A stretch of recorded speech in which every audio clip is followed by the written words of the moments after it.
Prime Minister. Professor Whitty, one of the world's biggest female celebrities, Nicki Minaj, has today publicly linked the coronavirus vaccines to impotence. Now, she's got 8 million followers on Twitter. Many of them are young people, the young people you're suggesting should get vaccinated.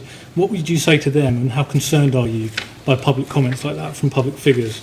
Prime Minister, SAGE and SPI-M have both advised that the government that working from home is one of the single most effective measures at reducing transmission. But looking at your autumn and winter plan, it's not actually part of Plan B. It seems to kind of hover as some kind of Plan C with a decision on its shelf for a later date when we actually look at the document.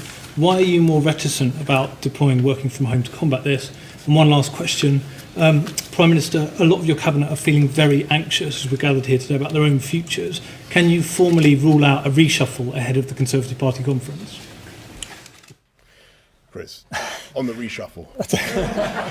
Thank you, Prime Minister.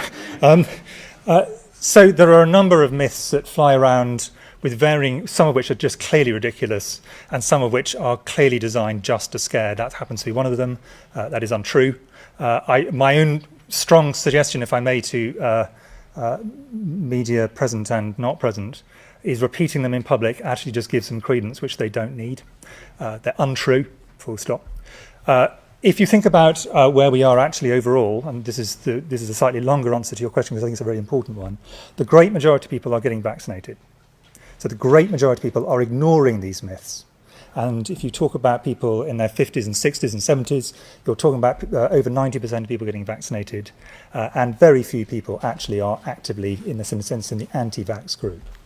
There are a group of people who've got strange beliefs, and fine, and they make their own choices, and in a sense, also fine. Adults are allowed to make their own choices, however strange. That is a basic principle of medical ethics, actually. But there are also people who go around trying to discourage other people from taking a vaccine which could be life-saving or prevent them from having life-changing injuries to themselves. And many of those people, I regret to say, I think know that they are peddling untruths, but they still do it. In my view, they should be ashamed.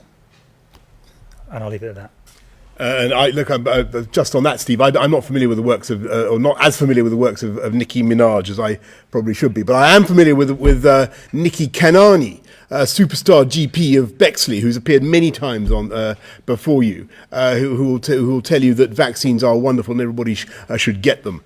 So I prefer to listen to Nikki Kanani. And